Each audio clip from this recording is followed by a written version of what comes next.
Hello students, कैसे हैं आप लोग। आई होप आप लोगों की पढ़ाई बहुत अच्छी चल रही होगी। आज हम बहुत ज़्यादा इम्पॉर्टेंट एमसीक्यूज़ सॉल्व करने वाले हैं जो कि इंडियन हिस्ट्री से रिलेटेड है। तो चलिए आइए शुरू करते हैं। आपके स्क्रीन पर आपको पहला क्वेश्चन दिखाई दे रहा होगा कि 1919 में कौन सी घटना नहीं हुई थी। इसमें से 1 मिनट में अपने पेंसिल का कलर चेंज कर लेती हूँ। That's okay. Now start.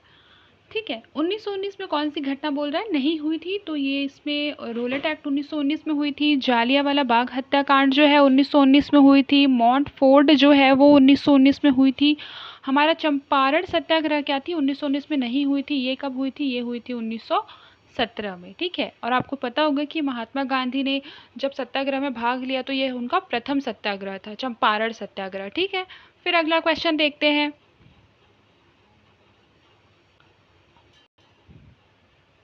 अगला क्वेश्चन है कि असहयोग आंदोलन के कार्यक्रम से कौन से नेता क्या थे, सहमत नहीं थे। ठीक है, तो इसका जो करेक्ट आंसर हमारे पास हो जाएगा उपर्युक्त सभी, ऑप्शन नंबर डी।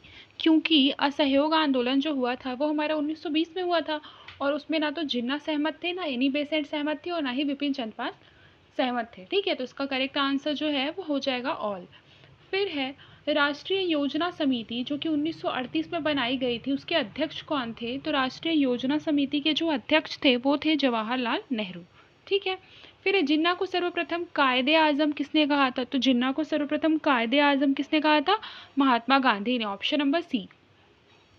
लोकहितवादी के नाम से कौन प्रसिद्ध था। तो लोकहितवादी के नाम से गोपाल हरि देशमुख प्रसिद्ध थे, ऑप्शन नंबर डी। ठीक है, गोपाल हरि देशमुख। फिर यदि देखें तो अगला क्वेश्चन है कि वह राष्ट्रीय नेता जो ब्रिटिश हाउस ऑफ कॉमन्स के सदस्य बने थे। इसका जो करेक्ट आंसर हो जाएगा वो हो जाएगा दादा भाई नौरोजी। फिर है ईस्ट इंडिया एसोसिएशन की लंदन की स्थापना किसने की थी। तो ये भी दादा भाई नौरोजी थे। ठीक है, आई होप आपको क्लियर हो रहा होगा। फिर है इंडियन एसोसिएशन की स्थापना किसने की थी। तो इंडियन एसोसिएशन की जो स्थापना है वो सुरेंद्र नाथ ने की थी। फिर अगला क्वेश्चन है कि पूना सार्वजनिक सभा की स्थापना कौन से सन में हुई थी। तो 1870 में। कब हुई थी, 1870 में। एक बार मेरे साथ रिपीट कीजिए, पूना सार्वजनिक सभा की स्थापना कब हुई थी, 1870 में। इंडियन एसोसिएशन की स्थापना किसने की थी, तो सुरेंद्र नाथ ने। ठीक है, आगे बढ़ते हैं। फिर अगला क्वेश्चन है कि 1906 में मुस्लिम लीग की जो स्थापना है वो कहाँ हुई थी। तो इसका जो करेक्ट आंसर हो जाएगा वो हो जाएगा हमारा ढाका में। 1906 में मुस्लिम लीग की स्थापना कहाँ हुई थी, ढाका में। फिर आगे देखते हैं कि मुस्लिम लीग ने सर्वप्रथम कब पाकिस्तान की मांग की थी सबसे पहले। तो 1940 में की थी। ठीक है, फिर मुस्लिम लीग ने सीधी कार्यवाही दिन का जो घोषणा था वो कौन से दिन पे किया था, सीधी कार्यवाही दिवस।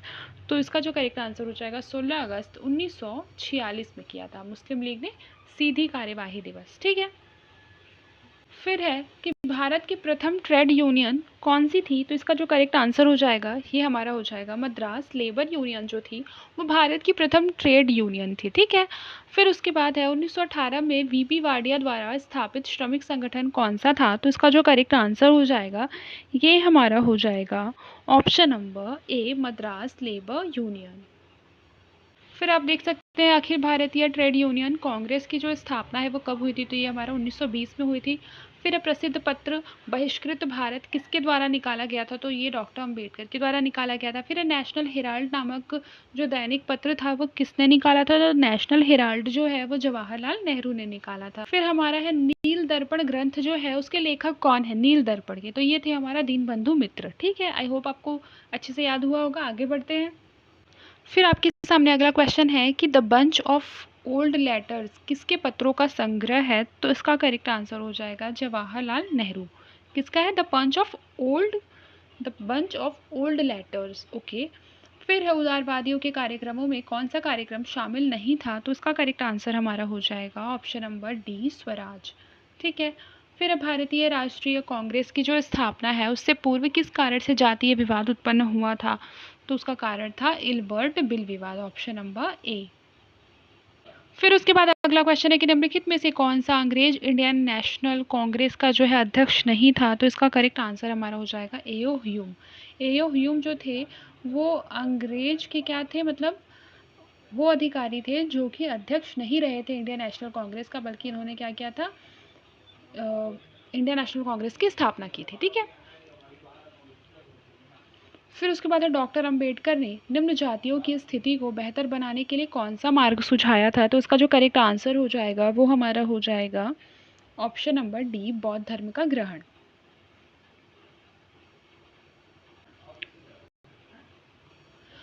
कांग्रेस के किस अधिवेशन की अध्यक्षता महात्मा गांधी ने की थी? तो इसका जो करेक्ट आंसर हमारा हो जाएगा वो है बेलगांव 1924। आपको पता होगा कि कांग्रेस के जितने भी अधिवेशन हुए हैं उसमें एकमात्र अधिवेशन ऐसा है जिसमें महात्मा गांधी ने अध्यक्षता की थी और वो है बेलगांव 1924। ठीक है, आई होप आपको याद भी हो रहा होगा। आप धीरे धीरे याद भी करते जाइएगा। आपको इस तरीके से फोकस से ये क्लास करनी है कि ये आपका लास्ट क्लास है और आज आप जितने क्वेश्चन पढ़ने वाले हैं आफ्टर क्लास आप क्या कीजिएगा, उसको अपने माइंड में वापस से रिकॉल कीजिएगा। ठीक है, देखते हैं आपको कितने क्वेश्चन याद होते हैं और अगर जो भी आप भूलेंगे फिर से वापस से वीडियो को देख लीजिएगा। आगे बढ़ते हैं। देखिए, त्रिपुरी अधिवेशन में बोस के त्यागपत्र के बाद कौन अध्यक्ष बना था? तो इसका जो करेक्ट आंसर हो जाएगा वो हो जाएगा option number C, doctor Rajendra Prasad. ठीक है, फिर उसके बाद है कांग्रेस की प्रथम भारतीय महिला अध्यक्ष कौन थी? तो ये थी सरोजनी नायडू। फिर है, क्योंकि यहाँ पे प्रथम भारतीय महिला दिया है और अगर दिया रहता कि पहली महिला अध्यक्ष कौन थी तो वो एनी बेसेंट थी। ठीक है, और भारतीय बोला है तो वो सरोजनी नायडू है। फिर है भारत छोड़ो आंदोलन प्रस्ताव कहाँ पर पारित हुआ था? तो इसका जो करेक्ट आंसर हो जाएगा वो हमारा हो जाएगा बम्बई में, ऑप्शन नंबर बी। फिर हमारा अगला क्वेश्चन है कि किसे कांग्रेस का प्रथम ब्रिटिश अध्यक्ष होने का गौरव प्राप्त है? तो कांग्रेस का प्रथम ब्रिटिश अध्यक्ष जो थे वो जॉर्ज यूले थे, ये हमें पता है। ठीक है, फिर एक किसे कांग्रेस का सबसे युवा अध्यक्ष होने का गौरव प्राप्त है? तो इसका जो करेक्ट आंसर हो जाएगा अबुल कलाम आज़ाद। फिर है असहयोग आंदोलन का प्रस्ताव कब पारित हुआ था? तो ये हुआ था नागपुर अधिनियम के तहत। ठीक है, फिर देखिए कांग्रेस की स्थापना किस वायसराय के कार्यकाल के दौरान हुई थी? तो इसका जो करेक्ट आंसर हो जाएगा ये हो जाएगा लॉर्ड डफरिन। फिर है त्रिपुरी कांग्रेस 1939 में सुभाष चंद्र बोस किसे पराजित कर कांग्रेस अध्यक्ष बने थे? तो इसका जो करेक्ट आंसर हो जाएगा वो है पट्टाभी सीतारामैया। फिर कांग्रेस ने किस गोलमेज सम्मेलन में भाग लिया था? इसका करेक्ट आंसर हमारा हो जाएगा ऑप्शन नंबर बी, द्वितीय। ठीक है, कांग्रेस ने किस गोलमेज सम्मेलन में भाग लिया था? तो द्वितीय गोलमेज सम्मेलन में भाग लिया था। आपको याद होगा कि द्वितीय गोलमेज सम्मेलन है वो महात्मा गांधी ने भी उसमें क्या किया था, भाग लिया था। ठीक है, वह एकमात्र ऐसा गोलमेज सम्मेलन है जिसमें महात्मा गांधी ने भाग लिया था। लेकिन गोलमेज सम्मेलन 1, 2 और 3 तीनों में किसने भाग लिया था? डॉक्टर भीमराव अंबेडकर ने। फिर देखिए भारतीय राष्ट्रीय कांग्रेस का जो प्रथम अधिवेशन होता है वो हमारा होता है बम्बई में। फिर है असत्य कथन को छांटना है, एक बार देख लेते हैं। सबसे पहले जॉर्ज यूलो प्रथम यूरोपीय कांग्रेस अध्यक्ष नहीं थे, ये प्रथम ब्रिटिश अध्यक्ष थे। क्या थे? प्रथम ये ब्रिटिश अध्यक्ष थे। ठीक है, फिर उसके बाद देख लेते हैं बदरुद्दीन तैयब जी प्रथम मुस्लिम कांग्रेस अध्यक्ष थे। ठीक है, इसमें बोल रहा है कौन सा छांटने के लिए? असत्य कथन को छांटना है। देखिए सबसे पहले तो जॉर्ज यूलो प्रथम यूरोपीय, तो वही हो जाएगा ब्रिटिश। ठीक है, तो ये भी एक तरह से हमारा करेक्ट ही है। फिर बदरुद्दीन तैयब जी प्रथम मुस्लिम कांग्रेस अध्यक्ष, बिल्कुल सही है। एनी बेसेंट प्रथम महिला कांग्रेस अध्यक्ष, ये ठीक है। सरोजनी नायडू मैंने आपको बताया ना प्रथम भारतीय महिला कांग्रेस अध्यक्ष, तो ये हमारा असत्य कथन हो जाएगा, ऑप्शन नंबर डी। फिर कांग्रेस में फूट किस अधिवेशन में पड़ा था? तो इसका जो करेक्ट आंसर हो जाएगा वो हमारा हो जाएगा 1907 सूरत में। ठीक है, फिर क्या हो गए थे? कांग्रेस में फूट पड़ने की वजह से नरम दल गरम दल ये दोनों में डिवाइड हो गया था कांग्रेस। ठीक है, कांग्रेस के संस्थापक कौन है बताइए? कांग्रेस के जो संस्थापक हैं वो कौन है? बिल्कुल सही, वो हमारा है एओ ह्यूम। फिर आप देख सकते हैं कि कांग्रेस के किस अधिवेशन की अध्यक्षता सुभाष चंद्र बोस ने की थी? ठीक है, सुभाष चंद्र बोस ने कौन सी अध्यक्षता की थी बताइए? बिल्कुल सही, उन्होंने की थी हरिपुरा अधिवेशन। ये हमारा हुआ था 1939 में हरिपुरा अधिवेशन। ठीक है, फिर उसके बाद देख लीजिए कांग्रेस के किस अधिवेशन में मूलभूत अधिकारों संबंधी प्रस्ताव को पारित किया गया था? तो ये हमारा हो गया था कराची अधिवेशन, जिसकी अध्यक्षता किसने की थी? वल्लभ भाई पटेल ने। किसने की थी? सरदार वल्लभ भाई पटेल जी ने। फिर है सितंबर 1920 में कांग्रेस के किस अधिवेशन में असहयोग आरंभ करने का क्या किया गया था? निर्णय लिया गया था। तो इसका जो करेक्ट आंसर हो जाएगा वो हमारा हो जाएगा कलकत्ता अधिवेशन। फिर प्रांतों में कार्यरत कांग्रेसी मंत्रिमंडल ने किस वर्ष इस्तीफा दिया था? तो इसका जो करेक्ट आंसर हो जाएगा वो हमारा हो जाएगा 1939 में। फिर दिया हुआ है पूर्ण स्वतंत्रता का जो प्रस्ताव है वो कांग्रेस के किस अधिवेशन में पारित किया गया? तो इसका करेक्ट आंसर हो जाएगा लाहौर अधिवेशन में। फिर मैं समाजवादी हूँ, यह किस कांग्रेसी अध्यक्ष का कथन है कि मैं समाजवादी हूँ? ये था जवाहरलाल नेहरू जी का कि मैं समाजवादी हूँ। ठीक है। फिर हमारा क्वेश्चन है 1907 के कांग्रेस अधिवेशन में गरम दल वाले किसे अध्यक्ष बनाना चाहते थे? गरम दल वाले ना, तो गरम दल वाले जो हैं वो अध्यक्ष बनाना चाहते थे लाला लाजपत राय को। फिर प्रथम विश्व युद्ध के दौरान ब्रिटेन के प्रति भारतीय राष्ट्रीय कांग्रेस का क्या दृष्टिकोण था? तो इसका जो करेक्ट आंसर हो जाएगा वो हमारा हो जाएगा कि उन्होंने ब्रिटिश सरकार को सशस्त्र क्या किया था? सशर्त क्या किया था? समर्थन प्रदान किया था। फिर उसके बाद भारतीय राष्ट्रीय आंदोलन में निम्न में से किस वर्ग का योगदान जो है सबसे कम रहा था? तो इसका जो हमारा करेक्ट आंसर हो जाएगा वो था देशी रियासतों के शासक का। उन्होंने क्या किया था? भारतीय राष्ट्रीय आंदोलन में 9 के बराबर योगदान दिया था। ठीक है, मतलब वो जिस तरह से हमारे सरकारी कर्मचारी या कृषक या फिर बहुत सारे अधिकारियों ने भाग लिया था, उस तरह से देशी रियासतों के शासकों ने नहीं लिया था। फिर है स्वदेशी आंदोलन सर्वप्रथम कब प्रारंभ हुआ था? तो इसका जो करेक्ट आंसर हमारा हो जाएगा वो हो जाएगा ऑप्शन नंबर बी, बंग भंग विरोधी आंदोलन। फिर आप देख सकते हैं कि उदारवादियों के कार्यक्रमों में कौन सा कार्यक्रम क्या था? शामिल नहीं था। तो इसका जो करेक्ट आंसर हो जाएगा वो हो जाएगा ऑप्शन नंबर डी, बहिष्कार। फिर है होम रूल आंदोलन के नेताओं ने होम रूल शब्द जो है वो कहाँ से सदृश आंदोलन से ग्रहण किया था? ये अच्छा क्वेश्चन है, बताइए इसका आंसर। हाँ बिल्कुल सही है, आयरलैंड से। आप देख सकते हैं कि चंपारण सत्याग्रह के परिणाम स्वरूप सरकार को कौन सी पद्धति समाप्त करनी पड़ी थी? तो इसका जो करेक्ट आंसर हो जाएगा ये हमारा हो जाएगा तिनकठिया पद्धति। चंपारण सत्याग्रह के परिणाम स्वरूप सरकार को तिनकठिया पद्धति क्या करना पड़ा था? समाप्त करना पड़ा था। फिर अगला है कि जालियांवाला बाग हत्याकांड किस दिन हुआ था? ये काफ़ी अच्छा क्वेश्चन है, बताइए किस दिन पे हुआ था? डेट भी बताइए और ईयर भी बताइए। यस, 13 अप्रैल 1919 को। ठीक है, बिल्कुल करेक्ट। फिर अब आगे बढ़ते हैं। देखिए, जालियांवाला बाग हत्याकांड किस घटना का परिणाम है? तो उसका जो करेक्ट आंसर हो जाएगा वो हो जाएगा रॉलेट एक्ट का लागू होना। ठीक है, उसके ही विरोध में हुआ था ना विरोध प्रदर्शन। ठीक है, तो फिर जनरल डायर ने क्या की थी? गोलियां चलवा दी थी। तो इसीलिए जालियांवाला बाग हत्याकांड किस घटना का परिणाम है? रॉलेट एक्ट का लागू होना। उसके बाद है असहयोग आंदोलन के समय कलकत्ता अधिवेशन की अध्यक्षता किसने की थी? तो इसका करेक्ट आंसर हो जाएगा लाला लाजपत राय ने, ऑप्शन नंबर सी। ठीक है, आगे बढ़ते हैं।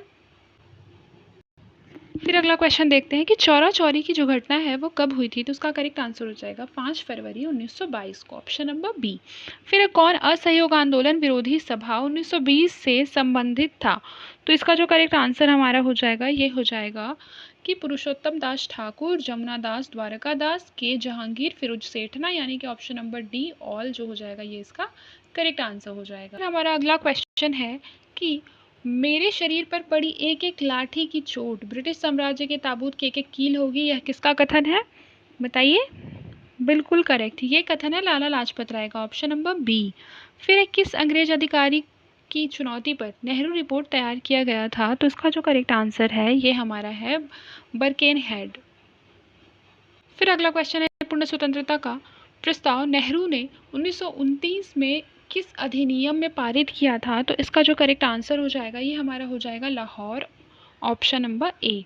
फिर पूर्ण स्वाधीनता दिवस सर्वप्रथम किस तिथि को मनाया गया है? तो इसका जो करेक्ट आंसर हो जाएगा ये हो जाएगा ऑप्शन नंबर डी, 26 जनवरी 1930 को। फिर है दांडी मार्च का जो संबंध है वो किस आंदोलन से है? दांडी मार्च का संबंध। ठीक है, तो ये देखते हैं किस आंदोलन से है। बिल्कुल सही, सविनय अवज्ञा आंदोलन से है। ठीक है, याद रखिएगा सविनय अवज्ञा आंदोलन 1930 में हुआ था। ठीक है, आई होप आपको क्लियर हुआ होगा। फिर नमक सत्याग्रह कहाँ से प्रारंभ हुआ था? तो नमक सत्याग्रह प्रारंभ हुआ था हमारा साबरमती से। फिर है 1920 में all India trade union Congress के प्रथम अधिवेशन की अध्यक्षता क्या थी? किसने की थी? तो उसका करेक्ट आंसर है Lala Lajpat Rai, option number B. फिर देख सकते हैं कि बाबा रामचंद्र ने कहाँ पर किसानों को संगठित किया था, तो उसका करेक्ट आंसर जो हो जाएगा वो हमारा हो जाएगा ऑप्शन नंबर ए, अवध में। फिर भारत में कम्युनिस्ट पार्टी की जो स्थापना है वो कब हुई थी, तो उसका करेक्ट आंसर हो जाएगा ऑप्शन नंबर सी, 1925 में। फिर सोशल सर्विस लीग की स्थापना किसने की थी, तो इसका करेक्ट आंसर हो जाएगा एम.एन. जोशी। फिर है खुदाई खिदमतगार दल का जो गठन है वो किसने किया था, ये काफ़ी अच्छा क्वेश्चन है। तो ये सीमांत गांधी ने किया था। आपको पता है सीमांत गांधी किसे कहते हैं? अब्दुल गफ्फार खान को। अब्दुल गफ्फार खान को क्या कहते हैं? सीमांत गांधी कहते हैं। फिर है फॉरवर्ड ब्लॉक की स्थापना किसने की थी, तो फॉरवर्ड ब्लॉक की स्थापना की थी option number B, Subhash Chandra Bose ने। फिर है कलकत्ता में एशियाटिक सोसाइटी की स्थापना किसने की थी, तो इसका करेक्ट आंसर हो जाएगा विलियम जोन्स ने।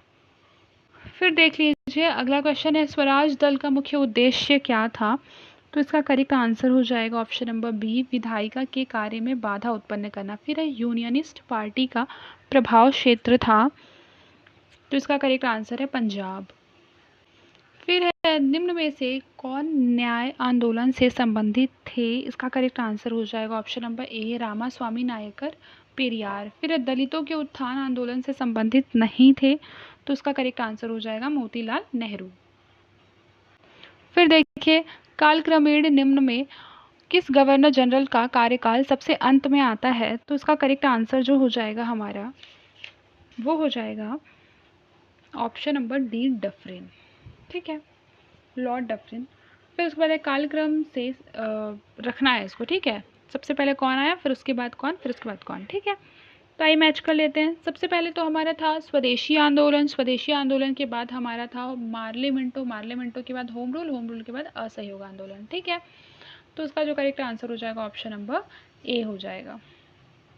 फिर आप देख सकते हैं फिर से इसे क्रम में सजाना है, तो सबसे पहले क्या हो जाएगा हमारा, सबसे पहले हमारा हो जाएगा द्वितीय विश्व युद्ध, फिर क्रिप्स मिशन, फिर है वेवेल योजना, फिर है नौसेना विद्रोह, यानी ऑप्शन नंबर ए जो हो जाएगा ये इसका करेक्ट आंसर हो जाएगा।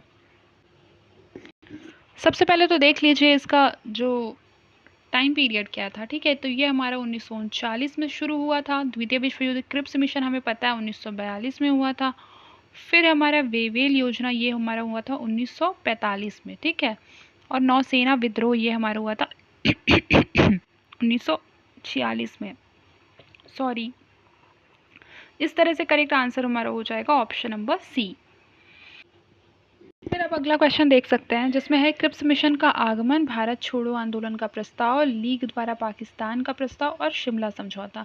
तो जिसका करेक्ट आंसर हो जाएगा, पहले तो लीग द्वारा पाकिस्तान प्रस्ताव का, ठीक है। तो ये हमारा था 1940 में, और भारत छोड़ो का जो प्रस्ताव था ये हमारा 1942 में हुआ था। क्रिप्स मिशन भी हमारा 1942 में हुआ था।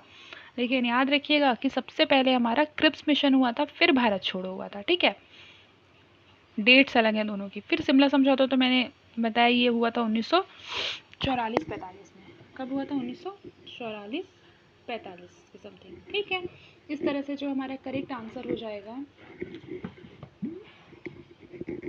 इस तरह से हमारा जो करेक्ट आंसर हो जाएगा वो हो जाएगा ऑप्शन नंबर बी। फिर आप देख सकते हैं कि हमारा अगला क्वेश्चन क्या है, असत्य कथन को क्या करना है, अलग करना है, ठीक है। तो एक बार देख लेते हैं। सबसे पहले तो सालबाई की जो संधि है वो 1581 में नहीं हुई थी। देखिए सबसे पहले लिखा है सालबाई की संधि। सालबाई की जो संधि है वो हमारा हुई थी 1782 में। कब हुई थी? 1782 में। और याद रखिएगा कि सालबाई की संधि के द्वारा खत्म किया गया था हमारा प्रथम आंग्ल मराठा युद्ध को, ठीक है। फिर उसके बाद बेसिन की संधि दी हुई 1802 में, ये सही है। और फिर सूरजी अर्जुन गांव की संधि 1803 सही है। देवगांव की संधि 1803 सही है। असत्य कथन कह रहा है तो सत्य कथन हो जाएगा ऑप्शन नंबर ए, सालबाई की संधि।